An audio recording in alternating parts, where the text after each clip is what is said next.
Assalamualaikum warahmatullahi wabarakatuh. Perkenalkan, nama saya Arlia Regita dengan NPMK 1D019027. Di sini saya akan mempresentasikan proposal saya yang berjudul Rancang Bangun Alat Smart Wireless Power Bank pada Laptop Berbasis Single Board Microcontroller. Langsung saja saya akan membacakan latar belakangnya.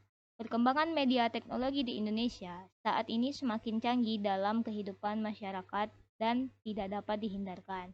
Semakin lengkap fitur dan kecanggihan yang ditawarkan, berbanding lurus dengan semakin dibutuhkannya kapasitas baterai yang semakin besar dan juga semakin cepat terkurasnya daya pada perangkat tersebut.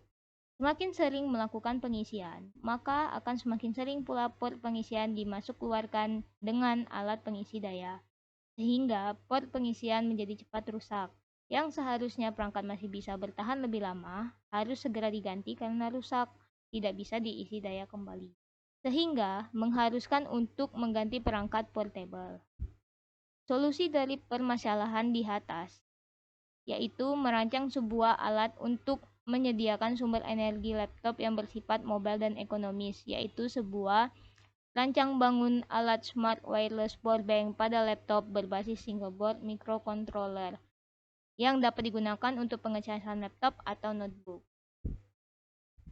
Berdasarkan latar belakang yang telah diuraikan sebelumnya, maka dapat ditarik sebuah rumusan masalah, yaitu 1.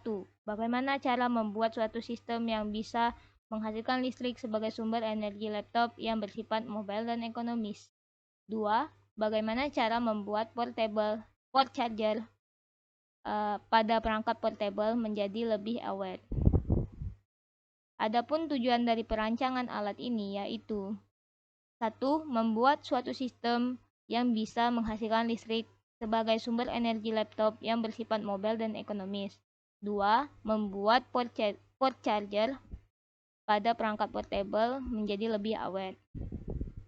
Agar penulisan proposal ini lebih terarah tanpa mengurangi maksud dan tujuan, maka pembahasan dibatasi hanya membahas tentang cara membuat suatu sistem yang bisa menghasilkan listrik sebagai sumber energi laptop dengan pengisian daya tanpa kabel.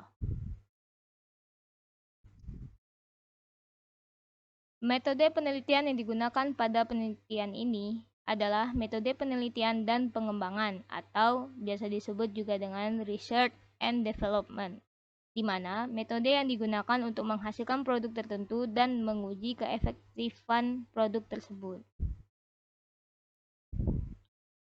Perancangan alat pada penelitian ini yaitu perancangan transmitter, pemilihan LC, perancangan kumparan transmitter dan receiver, dan perancangan receiver.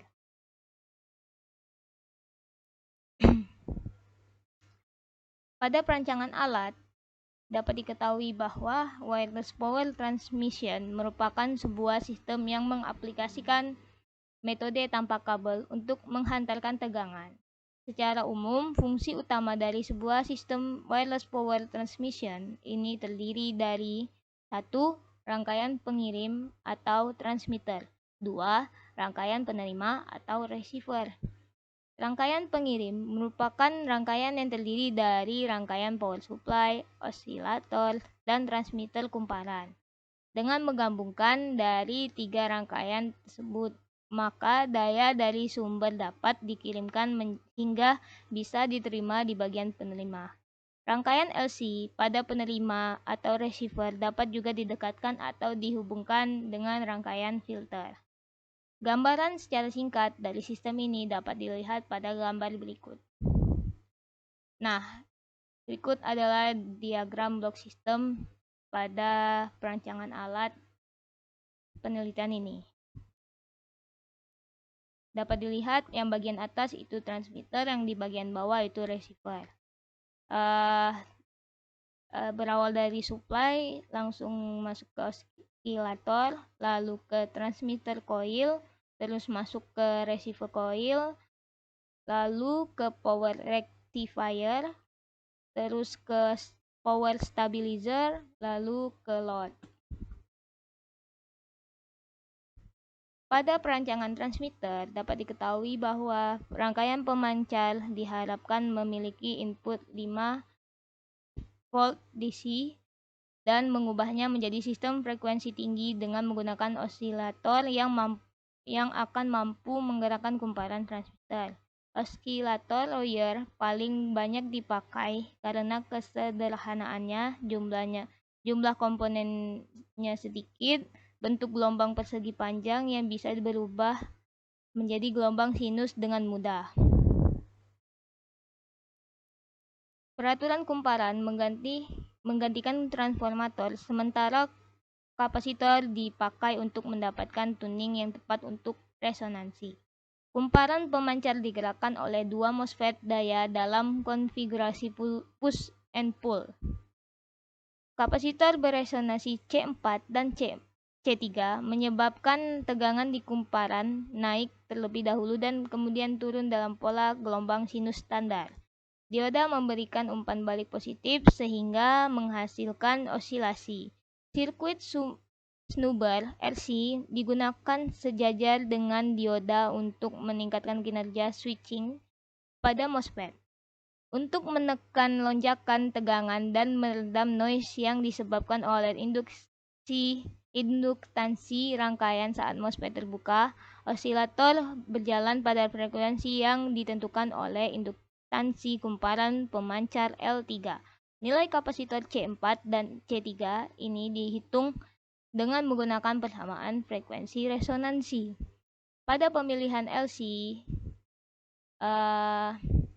dapat diketahui bahwa dengan mengacu pada panduan keselamatan untuk paparan frekuensi tinggi ke tubuh dan daya maksimum transfer, kita bisa mendapatkan frekuensi sesuai dengan rangkaian dalam kisaran yang diberikan.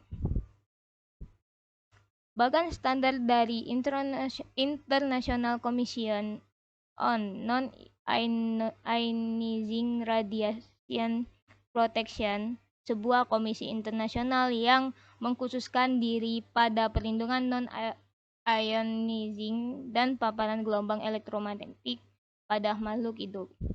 Berdasarkan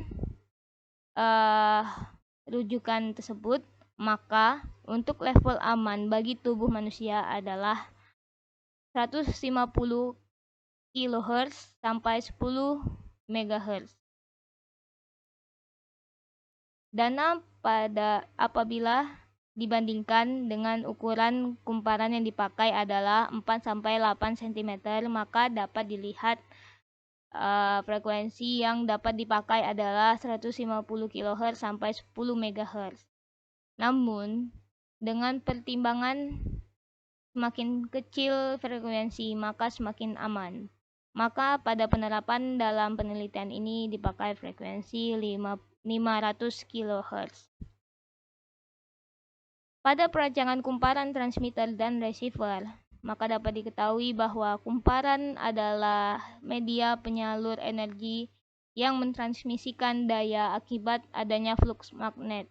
Arus yang mengalir pada kumparan ini menyebabkan adanya medan magnet.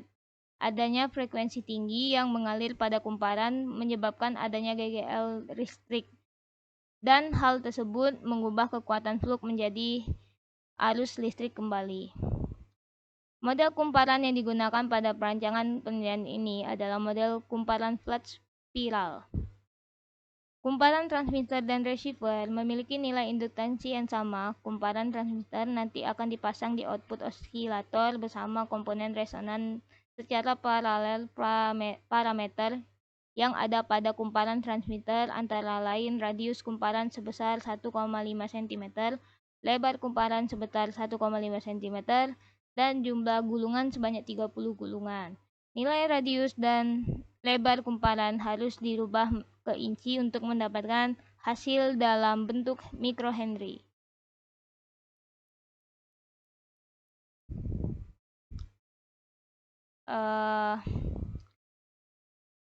Nilai C resonan menggunakan rumus apabila L dan F telah ditentukan untuk mempermudah mencari nilai C dalam bentuk nanofarad. L dan F perlu diubah ke dalam milihenry.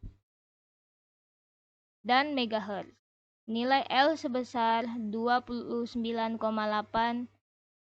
μH dan F sebesar 500 kHz. Pada perancangan receiver, maka dapat diketahui bahwa perancangan receiver atau penerima gelombang elektromagnetik, rangkaian penerima terdiri dari rangkaian LC, penyearah dan stabilisator, yang kemudian dihubungkan ke beban. Untuk mendapatkan penerimaan gelombang yang hampir sempurna, maka rangkaian LC pada rangkaian penerima kurang lebih sama dengan yang ada pada rangkaian transmitter. Ini berguna untuk mendapatkan frekuensi resonansi bersama bisa terpenuhi. Sekian presentasi dari saya untuk proposal penelitian ini yang berjudul Rancang Bangun Alat Smart Wireless Power Bank pada Laptop Berbasis Single Board Microcontroller. Jika ada salah kata atau salah perbuatan, saya mohon maaf. Kepada Tuhan saya minta ampun. Saya akhiri. Wassalamualaikum warahmatullahi wabarakatuh.